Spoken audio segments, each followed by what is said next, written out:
नमस्कार, मैं वेदांग चट्टे और आप देख रहे हैं एनबीसीएन न्यूज।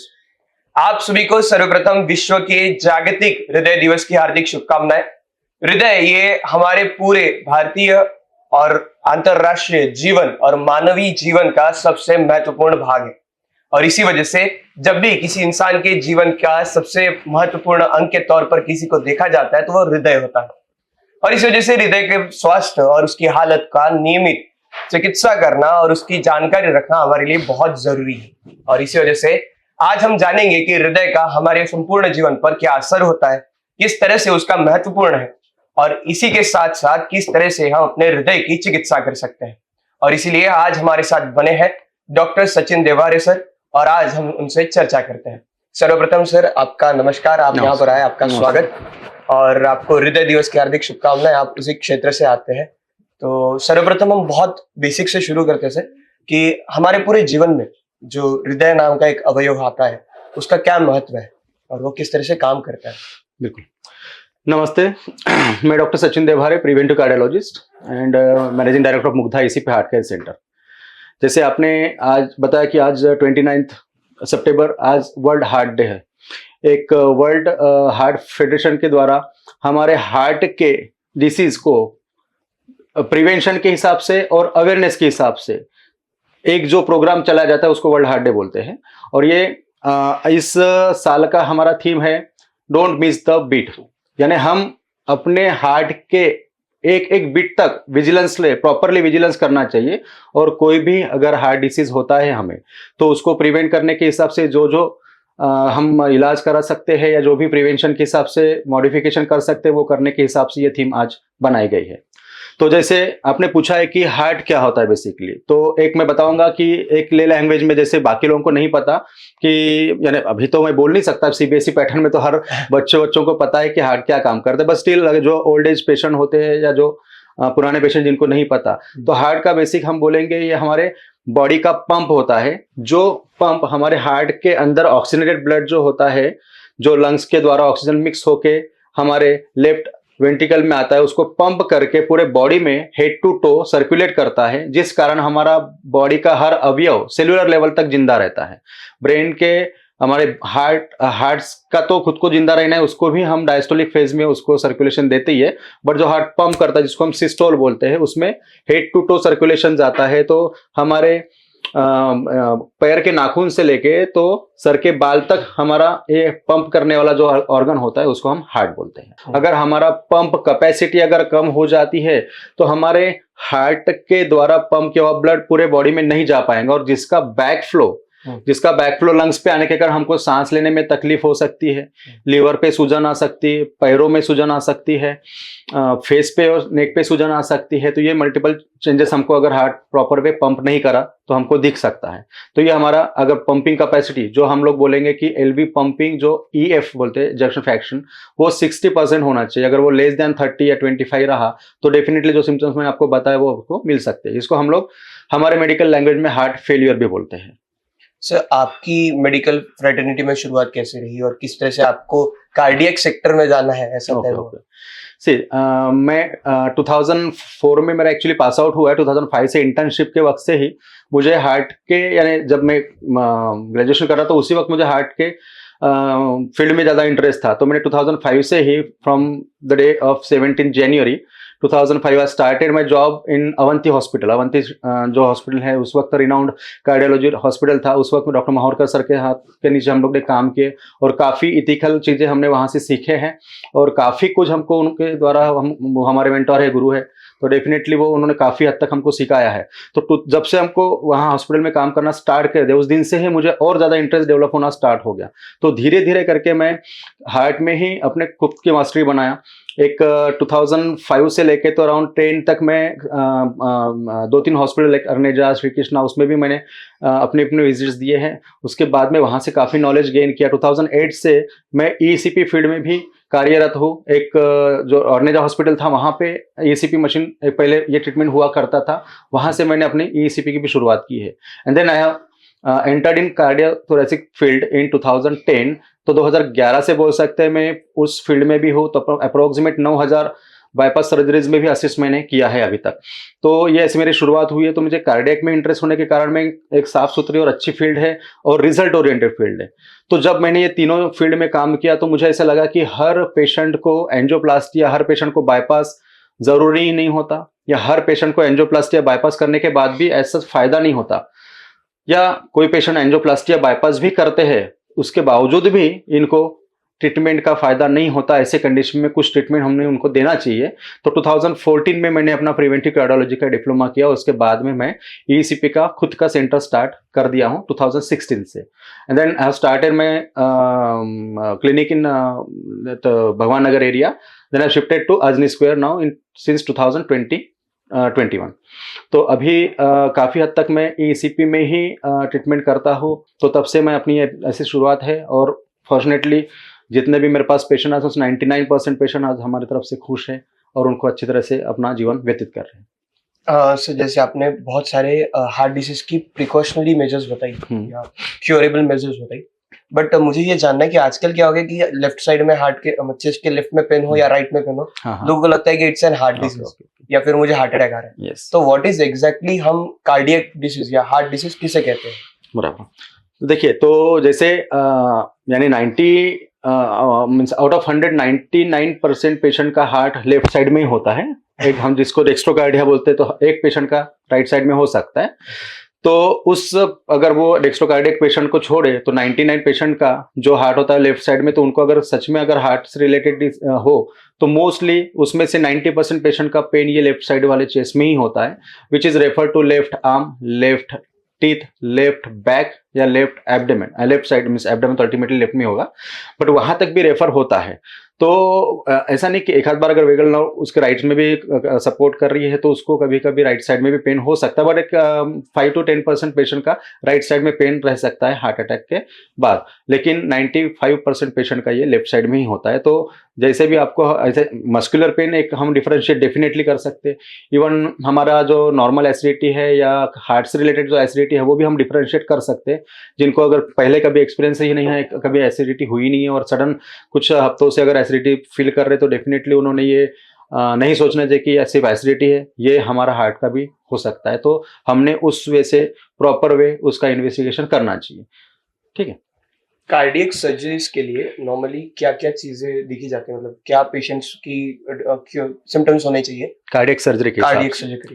कार्डियक सर्जरी ये एक तो वास्ट ये है, बट जैसे हम ओपन हार्ट सर्जरी बोलते हैं, एक जैसे जिसमें हम ओपन हार्ट यानी हम ले लैंग्वेज में ओपन हार्ट बोलते हैं, यानी छाती फाड़ के ऑपरेशन करना। आजकल तो मिनिमल इन्वेजिव की होल सर्जरीज या रोबोटिक तक हम लोग नागपुर में कर रहे हैं।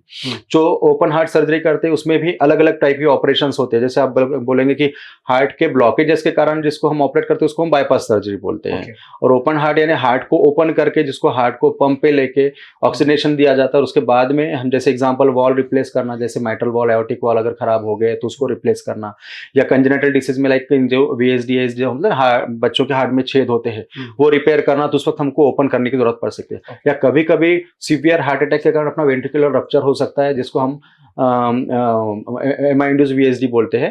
तो वो रिपेयर करने के लिए हमको एक पंप पे जाना पड़ता है, उसको भी ओपन हार्ट करके हमको ट्रीट करना पड़ता है।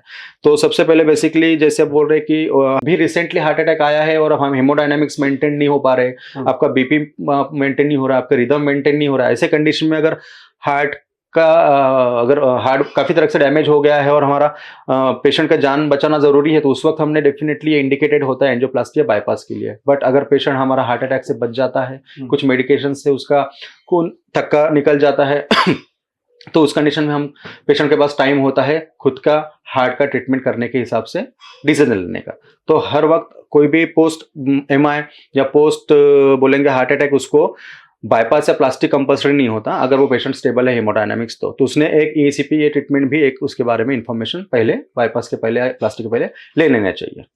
तो नॉर्मली जब अटैक वगैरह आता है तो लोगों के मन में यही डर आ जाता है कि अभी मेरी सर्जरी होगी और मुझे डायरेक्टली काटा या बॉडी के पार्ट्स को काटा जाएगा। तो इज इट नेसेसरी कि हर हार्ट अटैक के वक्त या चेस्ट पेन के वक्त सर्जरी करना ही नेसेसरी है या उसके अलग मेथड? नहीं, देखिए एक जैसे आप बोल रहे हैं एक हार्ट की डिसीज जैसा coronary artery disease nothing but the is a blood flow related disease. अगर हमारे हार्ट के जो मेजर हमारे 3 वेसल्स होती है, लेफ्ट मेन के 2 branches, LAD and circumflex and rights के एक राइट कॉर्नरी आर्टरी।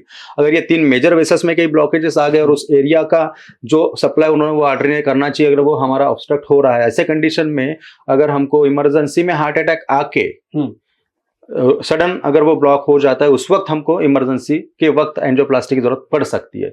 बट उम्र के हिसाब से तो धीरे धीरे एथेरोस्क्लेरोटिक चेंजेस आते हैं और उसमें जो ब्लॉकेजेस बनते हैं क्रॉनिक ब्लॉकेजेस, तो उसमें कोई इसेंशियल नहीं होता।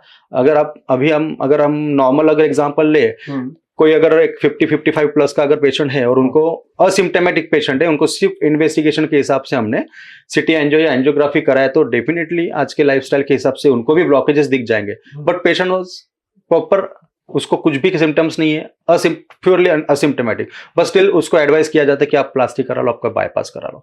मुझे लगता है कि ऐसे कंडीशन में उनको एक ऑप्शन देना चाहिए कि आप पहले ईसीपी करा लो। अगर हो सकता है ईसीपी में अगर उनको प्रॉपर कोलेटरल डेवलप हो जाए और उनके जो ब्लॉकेजेस जो सप्लाई, वो ब्लॉकेजेस के थ्रू जो होने वाला सप्लाई अगर रुक जाता है और कोलेटरल द्वारा उसको सप्लाई बढ़ जाता है, तो उसका हार्ट वैसे ही पहले जैसा बिहेव करेगा, तो उसको एंजियोप्लास्टी बाईपास की जरूरत ही नहीं पड़ेगी, कम से कम कुछ सालों के लिए, 5-7 साल। तो हम, या मेरे पास तो 10-10 साल वाले पेशेंट भी हैं जो उन्होंने ईसीपी कराया और उनको बाईपास की अभी तक जरूरत नहीं पड़ी। तो रिसेंट में ईसीपी का भी बहुत ज्यादा सुनने में आ रहा है।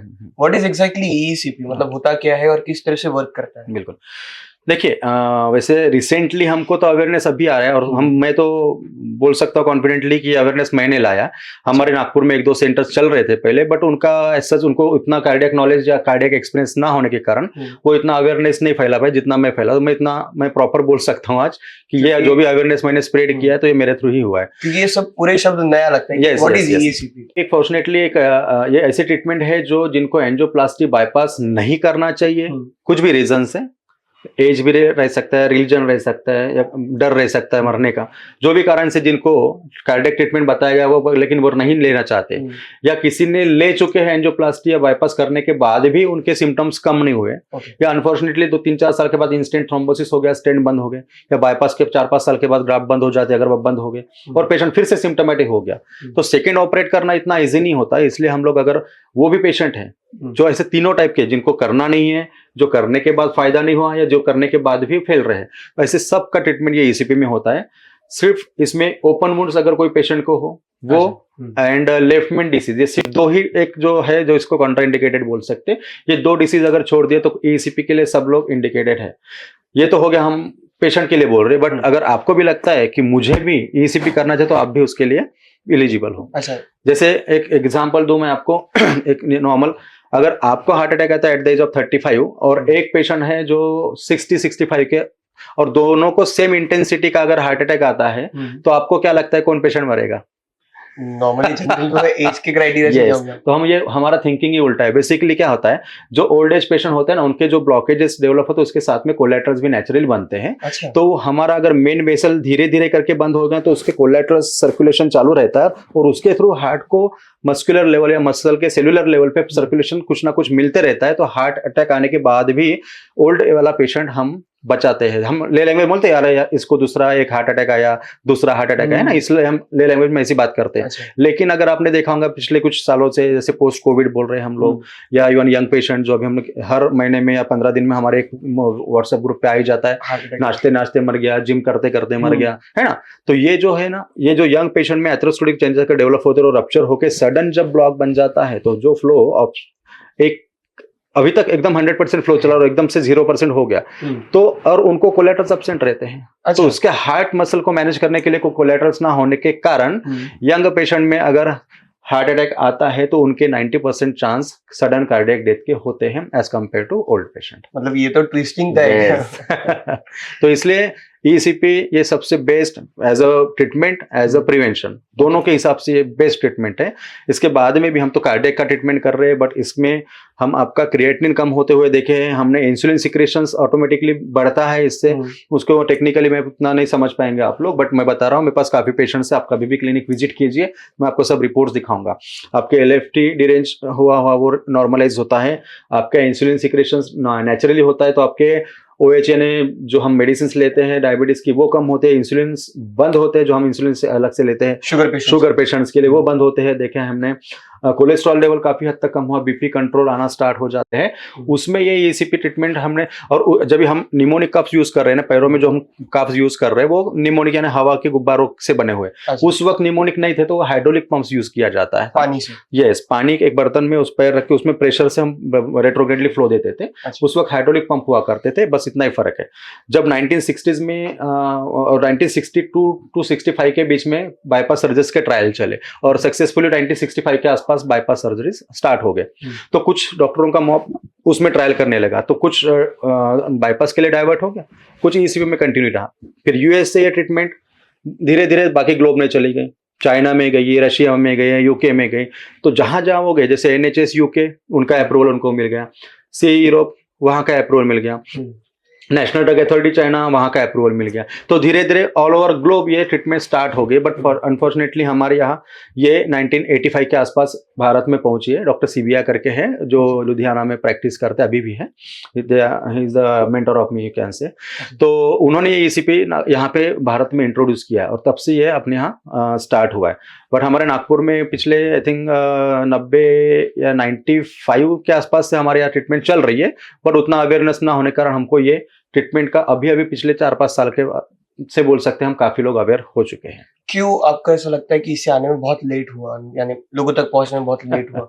डायरेक्टली बोलना नहीं चाहूंगा, बट जैसे बोला ना मैंने 65 के आसपास बाईपास हुआ, उसके बाद में 80s में एंजियोप्लास्टी, बलून एंजियो, पोबा बोलते हैं हम लोग उसको, पोबा परक्यूटेनस ओल्ड बलून एंजियोप्लास्टी। तो वो जब बलून है उसमें जो वेसल्स डायलेट करके फ्लो बढ़ाया जाता था वो 1980 से चल रहा है। एंड देन 90s के आसपास एंजियोप्लास्टी के स्टेंट्स आना स्टार्ट हो गया। तो स्टेंट आने का वो मिनिमल इन्वेजिव और कन्वेंशनल ट्रीटमेंट होने के कारण काफी लोग अभी वो प्रीफर करने लगे कि हम लोग एक स्टेंट डाल दे, फ्लो बढ़ा देंगे और हमारा जो ऑब्स्ट्रक्टेड फ्लो है वो बढ़ जाएगा और अपना हार्ट प्रॉपर रिकवर हो जाएगा। लेकिन उसमें जो बाद में easy to handle we can say कि हम प्लास्टिक जल्दी कर सकते हैं, रिस्क तो बनी रहती है डेफिनेटली। बाईपास में तो ज्यादा रिस्क होती है, प्लास्टिक में थोड़ी सी कम रिस्क होती है, बट रिस्क दोनों इसमें होती है। तो ये आने के कारण ये ट्रीटमेंट थोड़ा थोड़ा पीछे पड़ने लगा। और उसमें अगर हॉस्पिटल लेवल से हम सोचा जाए तो फाइनेंशियली हमको प्लास्टिक और बाईपास में ज्यादा कम टाइम में ज्यादा इनकम मिलता है, हम लोग इसलिए उसको ज्यादा प्रेफर करते हैं। और ECP का ट्रीटमेंट ही ये नेचुरल करते हैं, हम नेचुरल कोलेटरल डेवलप करा देते हैं। तो नेचुरल है तो नेचर के साथ ही जाना पड़ेगा, तो ये ट्रीटमेंट थोड़ा सा डिले होता है। But at the end of treatment जैसे बाईपास भी हम ऑपरेट करेंगे तो उसको भी 1-2 महीना पूरा रिकवर होने को लगता है, तो अप्रोक्सीमेट 40-45 डेज इसको भी लगता है ट्रीटमेंट के। तो अगर हम रिजल्ट पॉइंट ऑफ व्यू सोचा जाए तो जो रिजल्ट हमको बाईपास में आफ्टर 45-60 डेज मिलेगा वही रिजल्ट हमको इसमें भी मिल सकता है।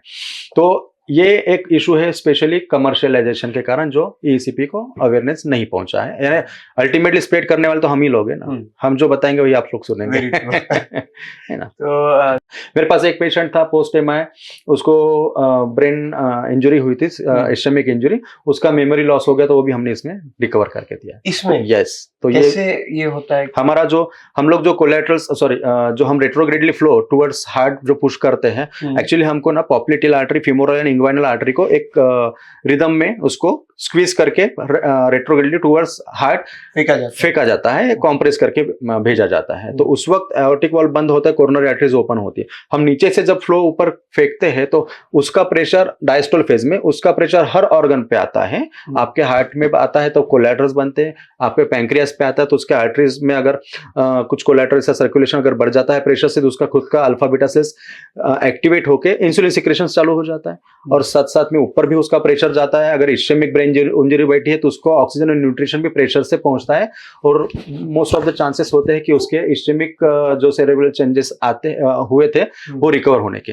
तो वो हमने इस्केमिक इंजरी जो बैठी थी उसको हमने रिकवर करने की कोशिश की, और फॉर्चुनेटली 85% उसका रिकवरी विद इन 30 डेज ही उसको हो गया, और बाकी रिमेनिंग धीरे धीरे एक विद इन 2 to 3 months उसका हमने देखा है। कैन वी से कि अगर किसी को मेमोरी का प्रॉब्लम हो तो हम उसे भी ECP रेफर कर सकते हैं? नहीं, इस्केमिक ब्रेन इंजरी के कारण बोल रहे हैं, जैसे अल्जाइमर्स है, पार्किंसन से और सेरेब्रल इंजुरीज है, ये हम इसमें इंडिकेटेड है, जो भी ब्लड सर्कुलेशन रिलेटेड इंजुरी है उसमें। लेकिन अगर कोई बोलता है कि किसी को अगर ट्रॉमेटिक कुछ ब्रेन इंजुरी हो गई, उसका ब्रेन का ऑपरेट हो चुका है, वहां एरिया पोर्शन निकल गया है, तो उसके कंडीशन में डेफिनेटली नहीं रहेगा। बट ब्लड सर्कुलेशन रिलेटेड अगर उसके इंजुरी है, इस्केमिक ब्रेन इंजुरी हो या जैसे कोई बोलते ना सर्कुलर व्हील्स में अगर कोई ब्लॉकेजेस डेवलप हो गए तो सर्कुलेशन नहीं है, उस कंडीशन में हो। एट्रोफी के कारण भी आता है सर्कुलेशन, ओल्ड एज के कारण जो बोले पार्किंसंस होता है, अल्जाइमर्स होता है, तो ये सब डिसीज में भी इसके बेनिफिट्स होते हैं।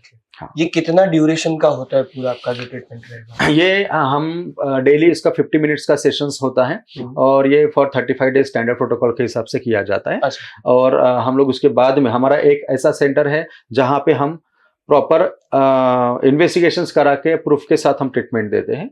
और इसमें हम 2D इको करवाएंगे, इको में आपका पंपिंग इंप्रूव होते हुए दिखा, 3D वैस्कुलोग्राफी करेंगे, आपका ब्लड का सर्कुलेशन बढ़ा नहीं बढ़ा वो भी हम यहाँ पे दिखा सकते हैं। तो ये जब इन्वेस्टिगेट करते हैं तो उसमें मोस्टली 90% पेशेंट में जो स्टैंडर्ड 35 सेशंस में उसमें ही रिजल्ट मिल जाते हैं। बट अगर कोई 10% पेशेंट है जिनको रही तो उनको कुछ सेशंस एक्सटेंड करने की जरूरत पड़ सकती है। तो अगर वो एक्सटेंड किए तो उसके बाद में डेफिनेटली 5-7 साल और असिम्प्टोमेटिक रहते ही है। जैसे मैंने ये सुना तो मैंने गूगल किया था, तो उसमें कुछ डिसएडवांटेजेस बताए गए इसके, जैसे कि स्किन में इरिटेशन हो सकता है, रिएक्शन होता है। नहीं, सी ACP एक्चुअली इसमें हम जो कॉम्प्रेसर डिवाइस बांधे जाते हैं, कव्स बांधे वो पैरों में आते हैं तो उसमें प्रेशर रहता है। तो कभी कभी ओल्ड एज पेशेंट या फिर जिनकी स्किन तो हिल होने के कुछ डिसएडवांटेज रह सकता है डेफिनेटली। बट वो हम लोग उसको एक लोकल ही रहता है, ये तो एक शॉर्ट टर्म वाला ही ये होता है एडवर्स इफेक्ट, बाकी लॉन्ग टर्म ऐसा कुछ नहीं है। तो सर ये जो पूरा ट्रीटमेंट रहता है ये कॉमन मैन के लिए कॉस्टिंग की एफिशिएंसी के हिसाब से कैसे होता है? देखिए आज की तारीख में हम नागपुर की अगर क्या कॉस्टिंग की बात करेंगे तो हम एंजियोप्लास्टी का कॉस्ट अप्रोक्सीमेट कम से कम कितना भी पहचान करा तो 170-160 तक होता है। और बाईपास करेंगे हम प्राइवेटली तो उसमें कम से कम 2,10,000-20,000 तक मिनिमम पैकेज जनरल वार्ड का हमारे नागपुर में चलता है। तो ये अगर इसको कंपेयर करेंगे हम ACP से तो ये कभी भी बेनिफिशियल ही है। हमारा मैक्सिमम कॉस्टिंग इसका 1.25 तक जाता है। अच्छा। यानी पूरा सेशंस और कुछ ACT आर्टरी क्लियरेंस थेरेपी के इंजेक्शंस हम ऐड करा देते हैं। और कभी किसी का एक्सटेंड करने की जरूरत पड़े तो हम डिस्काउंट रेट में नेक्स्ट ट्रीटमेंट अगर जरूरत पड़े तो वो भी मैक्सिमम 20-25 हज़ार रुपये का एक्स्ट्रा ट्रीटमेंट उसको जरूरत पड़ सकती है। तो इसका कॉस्टिंग भी अगर कंपेयर करेंगे तो एज कम्पेयर टू प्लास्टी या बाईपास इसका कॉस्टिंग डेफिनेटली कम ही है। ऐसे कितने सेंटर्स है नागपुर में अभी? चलो कुछ प्रॉब्लम नहीं। हमारे यहाँ एक्टिवली 2 सेंटर्स है जो बोल सकते हैं हम लोग यहाँ पे नागपुर में काम करते हैं। मैं एड्रेस और नाम तो नहीं बता पाऊंगा बट 2 एक्टिव है। और 2 सेंटर्स है जो एक टेक्नीशियंस के भरोसे चलते हैं और एक फेक सेंटर है जो अभी रिसेंटली पूरी मेरे फाइल की कॉपी करा के वहाँ पे अपने सिर्फ मेरा नाम निकाल के, अभी वो मुझे नहीं पता क्यों, ये हो सकता है मैं अभी अवेयरनेस फैला रहा हूँ, मेरा नाम नागपुर में अच्छा हो रहा है इसलिए सिर्फ अपना नाम मिटा के उन्होंने अपना नाम डाल के डिक्टो कॉपी अपने फाइल की जैसे मेरा फॉन्ट है वही फॉन्ट यूज करा के। और अभी मैं आपको बताऊंगा कि उनके पास अभी तक मशीन भी नहीं लगी है लेकिन स्टिल उन्होंने अपनी पब्लिसिटी चालू कर दिया है। जो मैं तो चाहूंगा कि उन्होंने डेफिनेटली ये सेंटर बढ़ाना चाहिए। बट मेरा यही उद्देश्य है कि उन्होंने कॉपी पेस्ट ना करते अगर खुद का नॉलेज बढ़ाए, खुद का एक्सपीरियंस बढ़ाया और उसके बाद में पेशेंट को प्रॉपर कंसल्ट किया ना तो मुझे बहुत ज़्यादा खुशी होगी। अगर ये कॉपी में, क्योंकि नकल के लिए अकल की जरूरत होती है, अगर हमारे पास अकल नहीं है तो हम नकल नहीं करना चाहिए, ये मैं बोलूँगा। और दूसरा एक सेंटर है जहाँ पे चलता है काम अच्छा, बट उससे मेरा सुपीरियर इसलिए है कि मैं खुद प्रिवेंटिव कार्डियोलॉजिस्ट हूँ, क्वालिफाइड हूँ, 20 इयर्स का टोटल एक्सपीरियंस है, कार्डियक फील्ड का प्योर एक्सपीरियंस है। मेरी मशीन ये न्यू ब्रांड मशीन है, 2 मशीन मेरे पास है। और मैं सेकंड हैंड मशीन पे बिलीव नहीं करता, जहाँ पे किसी की जगह 4 सेकंड हैंड मशीनें भी लगे प्रमोट करते उस टाइप पे, बट मैं उसमें बिलीव नहीं करता। और जनरल प्रैक्टिशनर हूँ नहीं मैं, तो उस हिसाब से मैं बोलूँगा मेरा सेंटर एडवांस है, अच्छे मशीन के साथ है, रिजल्ट ओरिएंटेड है, हम रिजल्ट प्रूफ के साथ देते हैं और नॉलेज भी है। तो मतलब 2 ही हम मान सकते हैं, 2 ही कंसिडर कर सकते हैं बिल्कुल। हाँ। क्या डिफरेंस है मशीन्स में, लाइक वहाँ आपके जो मशीन है वो किस तरह से एडवांस है? मेरी जो मशीन है हम PSK कंपनी की मशीन यूज करते हैं। सबसे पहले तो पेशेंट बेनिफिट्स हम लोग उसमें कैलकुलेट करेंगे। पेशेंट तक को अगर मेरे पास 91 ईयर तक के पेशेंट्स हमने ट्रीट किए हैं, साउंडलेस टेक्नोलॉजी की मशीन है। पेशेंट हमारे यहाँ 2 मशीन साथ में चलती है बट पता ही नहीं चलता कि मशीन स्टार्ट है या ऑन है। कोई दूसरे सेंटर में जाएंगे तो मिर्ची का डब जैसा आवाज आता है, खटाखट, तो पेशेंट को भी कंफर्टेबल नहीं है डेफिनेटली वो, क्योंकि उसको भी 1 घंटा सोना है पेशेंट को, तो उसमें वो मजा नहीं आता, पेशेंट वो खुद इरिटेट हो जाता है। और उसके बाद में हमारे 12 एक मशीन पे चलते हैं पेशेंट, तो लास्ट वाले पेशेंट को भी प्रॉपर सिंक्रो, क्योंकि हमारा जो सॉफ्टवेयर ताइवान से बनाया हुआ है तो proper fraction of millisecond का कैलकुलेशन होता है, 0.3 डिजिट। अच्छा, 0.3 डिजिट्स में 0.5, 6, 7 0.345 ऐसे 3 डिजिट्स में हमारा कैलकुलेशन होता है। और बोल सकते हैं ये एडवांस है, AI बेस्ड ट्रीटमेंट है, तो मुझे अलग से कुछ भी सेटिंग करने की जरूरत नहीं, ऑटोमेटिकली वो ले ही लेता है। मुझे मैन्युअली भी है उसमें ऑप्शन, अगर लगता है मुझे मैन्युअली कुछ चेंजेस करना तो definitely, but AI based advance सबसे एडवांस मशीन मेरे पास है। दूसरा साउंडलेस है, उसमें ये नहीं आता है जो 12वें पेशेंट को भी हमारे अंदर कॉम्प्रेसर का जो एक वो भी जर्मन का कॉम्प्रेसर बेसिकली उसमें, तो 12वें पेशेंट में भी सेम जो पहले पेशेंट को इफेक्ट आएगा वही पेशेंट आपको 12वें पेशेंट में भी आएगा एक ही मशीन पे। हम सब पर कैलकुलेशन हमारे पास रिकॉर्ड रहता है। और हवा कोई भी कंप्रेसर की आपके 12वें पेशेंट के आप दूसरे पेशेंट को भी देखेंगे और चौथे पेशेंट को भी, तो भी गर्म हवा किसी को भी फील नहीं होती। जो हमारे पास कुछ कुछ सेंटर्स है जहाँ पे तीसरे पेशेंट में ही मशीन थक जाती है, इसके कारण उसको दूसरे मशीन ऑन करना पड़ता है। तो हमारा एक एडवांसमेंट उसमें है। मैंने ये भी सुना है कि आपके मशीन पे इंसान जब अपनी ट्रीटमेंट ले रहा होता है तो टीवी भी दे सकता है मूवी। डेफिनेटली मेरे हमारे यहाँ हमारे सेंटर में कुछ भी डिस्टर्बेंस नहीं है पेशेंट को। हम और जो जर्क्स होते हैं वो भी जर्क्स है, हमारा कॉम्प्रेसर है बेसिकली। अगर उनका और मेरा अगर रिदम कैलकुलेट करेंगे तो आपको ही डिफरेंस करेंगे। आप अभी भी यूट्यूब अपना ये खोल के देख सकते हैं कंपेरिजन में मेरा मशीन का सिंक्रोनाइजेशन उनके मशीन का, तो आपको ध्यान में आ जाएगा। जिस टाइप का सिंक्रोनाइजेशन उसी टाइप का होगा, कोई भी झटका फील नहीं होता, इसलिए पेशेंट को डिस्टर्बेंस नहीं रहता। अगर वो चाहो तो 1 घंटा हमारे पास कोई पेशेंट सो भी जाते हैं, साउंड स्लीप है ना, कुछ डिस्टर्बेंस नहीं। दूसरा आप बोल रहे हैं जैसे टीवी देखना, रेडियो सुनना, डेफिनेटली इतना साउंडलेस है कि हम जस्ट कैबिन के बाहर भी बैठे तो भी हमको पता नहीं चलता कि अंदर मशीन चल रही है। तो इतना साउंड प्रूफ टेक्नोलॉजी होने के कारण हम टीवी भी हमारा स्टार्ट रहता है, पेशेंट हम एंटरटेनमेंट के हिसाब से चलता है, कुछ गाने देखते हैं, कोई न्यूज़ देखते हैं, तो उनको कुछ भी प्रॉब्लम नहीं। हंसते खेलते पेशेंट आते हैं, हमारा एटमॉस्फेयर भी उतना ही हंसता खेलता है। और हमने हमारा जो इंटीरियर भी है उसके हिसाब से ही बनाया। हम चाहो तो क्या हॉस्पिटल जैसा इंटीरियर बना सकते थे, बट पेशेंट के कंफर्टेबल के हिसाब से हमने बहुत ज़्यादा ऐसा हॉस्पिटल टाइप में इंटीरियर नहीं बनाया कि जिसके कारण पेशेंट को ऐसा फील हो कि मैं हॉस्पिटल में हूँ।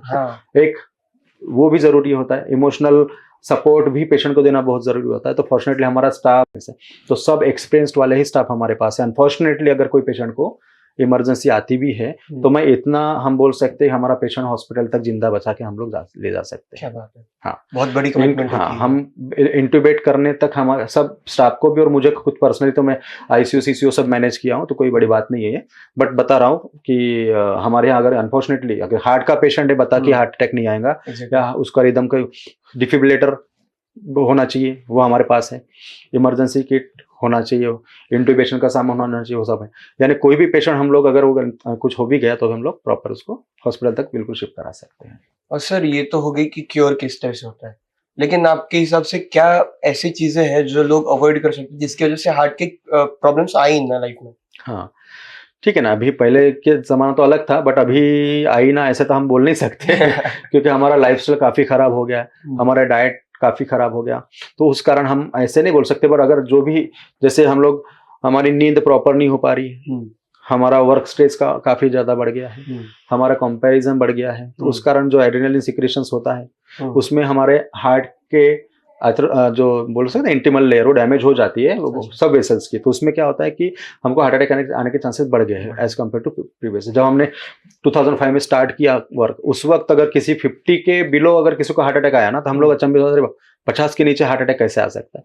पर आज ऐसा कुछ सिनेरियो नहीं है। मैंने 18 ईयर्स का पेशेंट को एंजियोप्लास्टी और 20 और 21 ईयर्स के 2 पेशेंट्स को बाईपास करवाया है। बाप रे। तो आज ऐसा एज रहा ही नहीं। मैं खुद एक पेशेंट शिफ्ट करने गया तो पॉलिटेक्निक सेकंड ईयर का, थोड़ा सा ओबेस था, उसको भी हार्ट अटैक का मैंने बचाया है, उसकी जान एम्बुलेंस में मैं खुद डाल के लेके आया हूँ। तो आज उम्र रही नहीं हार्ट अटैक की, तो हम बोल नहीं सकते। बट डेफिनेटली अगर हम अपना डाइट, लाइफस्टाइल और नींद इस पे अगर कंट्रोल कर पाए ना तो हम कम से कम 10 साल तो पोस्टपोन कर ही सकते हैं। क्या आइडियल नींद का टाइम पीरियड कितना होना चाहिए? लाइक बहुत लोग ऐसे बोलते हैं कि नींद की क्या जरूरत है, 5 घंटे सो जाओ। देखिए, अगर हम अपने लाइफ साइकिल को अगर हम कैलकुलेट करेंगे तो हम 8-8-8 का फॉर्मूला मैं हर वक्त बोलते रहता हूँ, आपको भी बताऊंगा।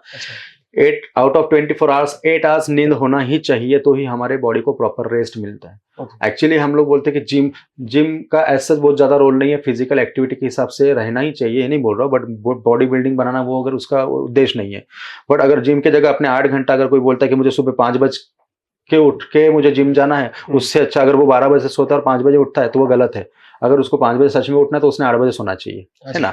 तो ये अगर पॉसिबल है तो ही, अदरवाइज हम लोग नींद को कॉम्प्रोमाइज करके बाकी कर रहे हैं ना, तो वो बॉडी को वो फ्यूचर में अपने को तकलीफ ही देंगे। इसलिए 8 घंटा ये हमारी नींद होना ही चाहिए। 1 घंटा आगे पीछे चल जाता है। 8 घंटा हमारा वर्किंग टाइम होना चाहिए, जो हमारे पेट पानी के हिसाब से सबको काम करना है तो हम लोग बोलेंगे, और 8 घंटा रिमेनिंग वो हमारे फैमिली के लिए होना चाहिए। बोली वो जो नींद है वो रात की ही नींद है ना, वरना डेफिनेटली अनफॉर्चुनेटली मैंने भी अपने जमाने नाइट ड्यूटीज किया, ऐसा नहीं, बट उसका फ्यूचर में अपने को तकलीफ होती ही है। ये जो घंटा 8 घंटे का नींद जो बताया मैंने, डेफिनेटली नाइट वाली ही होना चाहिए। बट अगर किसी का अभी आज लोग MLC में काम कर रहे हैं, हम कोई हॉस्पिटल लाइन में नाइट ड्यूटीज कर रहे हैं, तो कभी कभी नहीं हो पाती। बट अगर जिनकी 8 घंटे की रात की नींद नहीं होती तो उन्होंने दिन में 4 घंटा तो भी मिनिमम सोना चाहिए, और बाद में फिर दूसरे दिन नींद लेना चाहिए। ये एक्चुअली उसके पीछे का एक साइकोलॉजी है। अगर आप 4 घंटे, अगर 8 घंटे की जगह 4 घंटे के दिन में नींद ले लिया तो आपका दिन अच्छा रहेगा, और कल की नाइट आप प्रॉपर कर सकेंगे, है ना। तो वो उस हिसाब से हम कैलकुलेट करके तो दिन में नाइट की कभी भी नींद अच्छी ही। सर, एक हेल्दी लाइफस्टाइल के लिए या एक अच्छा जीवन जीने के लिए आप क्या सलाह देंगे हमारे दर्शकों को? हाँ, देखिए, सबसे पहले तो मैं बोलूँगा, आपका जो बताया मैंने कि लाइफस्टाइल मॉडिफिकेशन ज़रूरी है, आपकी नींद प्रॉपर होना ज़रूरी है, फिजिकल एक्टिविटी के हिसाब से 1 से 2 घंटा जितना पॉसिबल है मैक्सिमम उतना आप निकालें खुद के बॉडी के लिए। दूसरा ये है, स्ट्रेस कम से कम ले, कंपैरिजन कम कर दे। तीसरा पॉइंट ये लाइफस्टाइल का हो गया भाई, डाइट के हिसाब से मैक्सिमम सात्विक आहार बोलते हैं हम लोग सादे लैंग्वेज में, उस टाइप का लो। स्पेशली कोलेस्ट्रॉल बढ़ेगा या फैट बढ़ेगा, ऐसा हर चीज़ अवॉइड करना चाहिए। और तेल का, घी का हो सकता है, या नॉनवेज भी हो सकता है ना। तो प्रोटीन प्रॉपर होना चाहिए अपने डाइट में, फाइबर्स प्रॉपर होना चाहिए, मिनरल्स और न्यूट्रिशन मिलेंगे, ऐसे कुछ सलाद और बाकी कुछ चीज़ें उसमें ऐड होना चाहिए। अब ग्लूटेन, और अगर हमने राइस ऐड उसमें अवॉइड भी कर दिया तो भी कुछ नुकसान नहीं है। हाँ, जिनका अगर फिजिकल एक्टिविटी ज़्यादा है उन्होंने कार्बोहाइड्रेट्स लेना चाहिए। जिनकी फिजिकल एक्टिविटी ऑफिशियल वर्क है उनको 1 या 2 रोटी भी खाए तो भी, बाकी जो है ना वो प्रोटीन और मिनरल्स से मिक्स और फाइबर से मिक्स होना डाइट अगर लेना चाहिए। अगर ये भी हमने फॉलो कर दिया, और जंक फूड डेफिनेटली अवॉइड, वो जंक फूड हमारे लिए बने ही नहीं है तो वो लेना ही नहीं चाहिए। मीट भी हार्ट पे इम्पैक्ट करता है? बिल्कुल, कोलेस्ट्रॉल बढ़ता है उससे, फैट और कोलेस्ट्रॉल बढ़ता है उससे, एथेरोस्क्लेरोटिक चेंजेस बढ़ते हैं और हार्ट पे आता ही है। इसलिए रेडी मीट स्पेशली अवॉइड करना चाहिए।